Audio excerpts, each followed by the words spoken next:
Hai Minggu Pon, mari kita bicara jujur tahun 2026. Kamu yang wataknya kuat di luar tahan banting selalu jadi sandaran, tapi di dalam ada ruangan sunyi yang jarang kamu masuki, ruangan di mana kelelahan dan pertanyaan-pertanyaan besar itu disimpan. 2026 ini bukan tahun biasa, ini tahun pengujian arah hidup. Banyak dari kamu merasa sudah lari sekencang-kencangnya, tapi kok rasanya seperti lari di tempat. Sudah berusaha maksimal, tapi tujuan sepertinya tidak semakin dekat. Dan pertanyaan besarnya adalah, apakah kamu akan terus memaksakan diri di jalan yang sama, atau akhirnya berani mendengarkan bisikan halus yang meminta perubahan? Ini peringatan halus. Apa yang kamu abaikan tahun ini?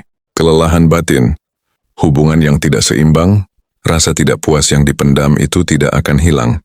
Ia akan datang kembali, dan dalam bentuk yang lebih berat di masa depan. Video ini adalah peta navigasi batin untukmu. Kita akan bedah tiap sisi, bukan untuk menakut-nakuti, tapi untuk membangunkan kekuatanmu yang paling cerdas. Kekuatan untuk memilih dengan sadar.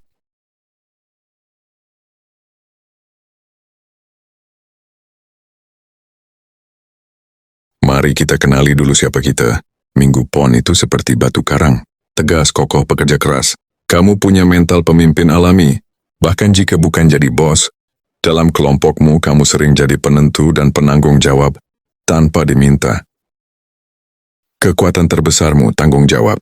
Kelemahan terhalusmu, ego yang terselubung dalam tanggung jawab itu sendiri. Mari kita kulik. Sulit mengeluh, lebih suka memendam, itu bukan hanya sebuah sifat. Itu adalah kebiasaan yang membangun tembok antara dirimu dengan orang lain. Orang melihatmu kuat, sehingga mereka berhenti menawarkan bantuan. Kamu pun semakin tenggelam dalam narasi. Hanya aku yang bisa mengatasinya. Konflik batinmu itu nyata. Ingin dihargai tapi tidak pandai meminta, karena meminta dianggap sebagai pengakuan kelemahan. Ingin tenang tapi takut berhenti, karena berhenti bagi Minggu Pon sering disamakan dengan menyerah. Di titik ini aku ingin kamu jeda sejenak.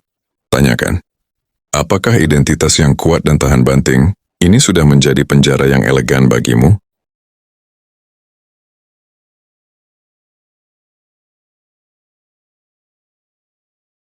...2026 adalah tahun penyaringan rezeki. Artinya rezeki ada, tapi ia akan mengalir ke mereka yang bukan hanya keras bekerja, tapi juga cerdas mengatur arah. Kamu cocok di bidang kepemimpinan, usaha mandiri, atau pekerjaan teknis manajerial.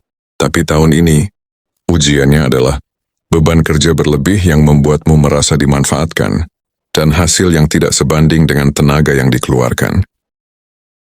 Ini bukan kebetulan, ini adalah pelajaran praktek dari alam semesta. Selama ini, kamu mungkin mengukur kontribusi dari seberapa banyak tenaga yang kukeluarkan.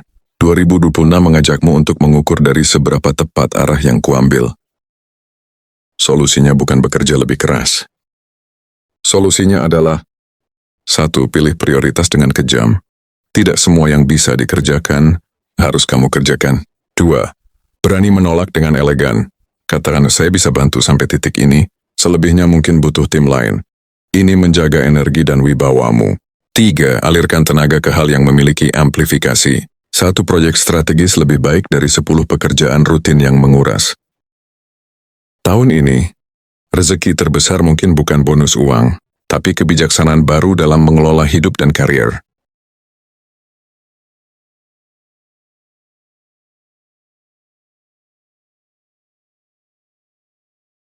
Masalah klasik Minggu Pon, uang cepat datang, cepat keluar. Mengapa? Seringkali karena naluri pelindungmu yang terlalu aktif. Kamu menolong, memberi, membiayai, sering di waktu yang sebenarnya tidak tepat untuk kondisi keuanganmu sendiri. Kesalahan fatalnya, kamu mengorbankan masa depan sendiri untuk menyelesaikan masalah orang lain di hari ini. Ada pesan batin yang perlu kamu dengarkan. Tidak semua yang meminta, harus kamu beri. Dan tidak semua yang bisa kamu beri, harus kamu berikan sekarang. Ini tentang memisahkan empati dan kewajiban. Empati adalah rasa, kewajiban adalah tindakan. Kamu bisa tetap berempati, tanpa langsung mengambil alih kewajiban finansial orang lain. Solusi konkret 2026. Buat anggaran welasasi, tentukan jumlah maksimal yang bisa kamu alokasikan untuk menolong per bulan. Jika habis, katakan dengan halus kamu belum bisa.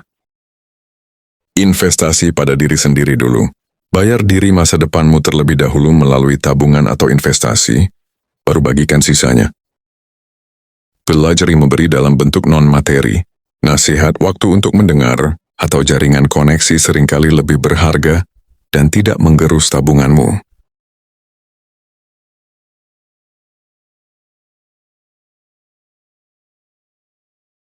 Titik rawan tahun 2020. Kelelahan kronis, tekanan darah, gangguan tidur.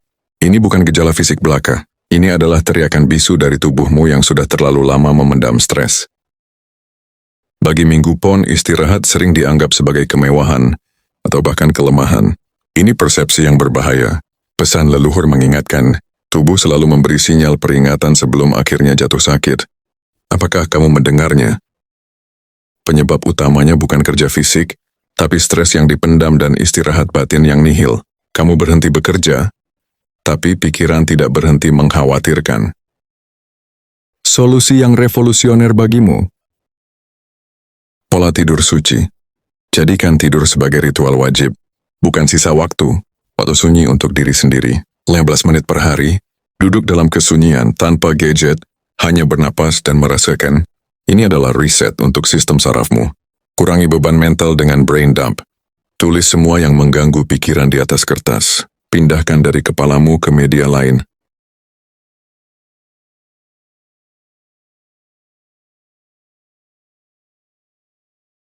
Cinta Minggu Pon itu total, setia, dan protektif.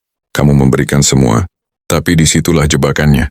Kamu mudah terjebak dalam hubungan di mana kamu terus memberi dan pasanganmu terbiasa menerima. Masalahmu, terlalu mengalah dan bertahan di hubungan tidak sehat atas nama komitmen dan tanggung jawab. Ujian 2026. Hubunganmu akan diuji soal kejujuran dan keseimbangan. Apakah ada ruang untuk kelemahanmu, atau kamu harus tetap menjadi menara kokoh yang tak boleh retak?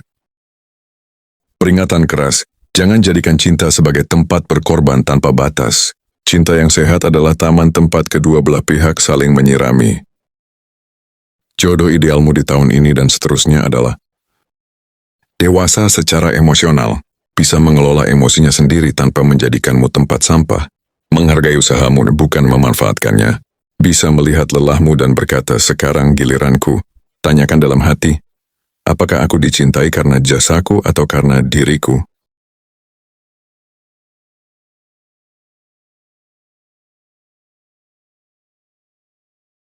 Ini poin-poin singkat yang harus kau paku di dinding hatimu.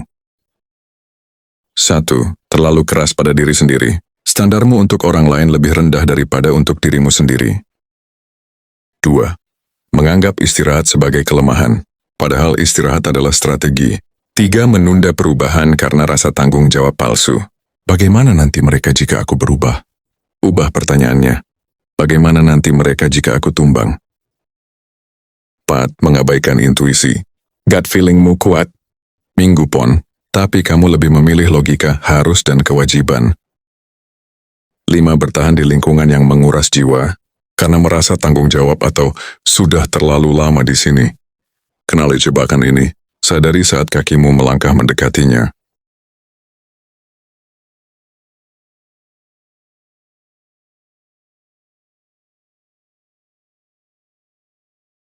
Ini mungkin suara leluhur, suara alam, atau suara jiwamu yang paling dalam. Dengarkan. Belajarlah berhenti tanpa merasa bersalah.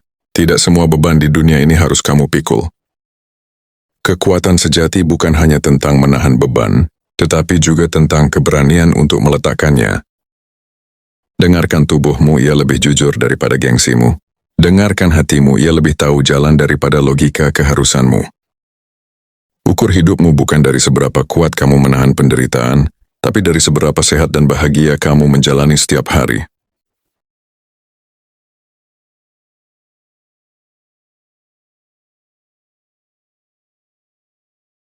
Jadi Minggu Pon 2026 ini bukan tahun kehancuran. Ini adalah tahun penentuan arah, sebuah tahun di mana kamu diajak untuk naik tingkat. yang bertahan dengan sadar. Artinya bertahan bukan karena kebiasaan, tapi karena pilihan yang dipertimbangkan akan naik tingkat. Hidupnya akan lebih ringan karena beban yang dipikul adalah pilihannya sendiri. Yang mengabaikan batin dan terus memaksakan diri di jalan lama akan lelah sendiri. Kelelahan yang dalam dan mungkin pahit. Pilihan ada di tanganmu.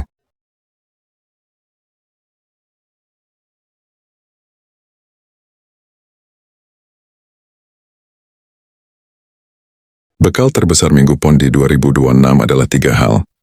1. Kesadaran diri. Kenali batasmu. 2. Batasan sehat. Belajar berkata tidak. 3. Keberanian memilih diri sendiri. Itu bukan egois, itu syarat untuk bisa bertanggung jawab dengan baik. Harapan untukmu. Semoga lelahmu tahun ini berubah menjadi bijaksana. Semoga kekuatan lahirirmu akhirnya diimbangi dengan kedamaian batin. Dan ingatlah kalimat penutup kita. Hidup bukan tentang siapa yang paling kuat menahan, tapi tentang siapa yang paling berani menjaga dirinya. Salam hangat dan penuh semangat Minggu Pon. Lakukan yang terbaik, tapi jangan lupa untuk bernafas.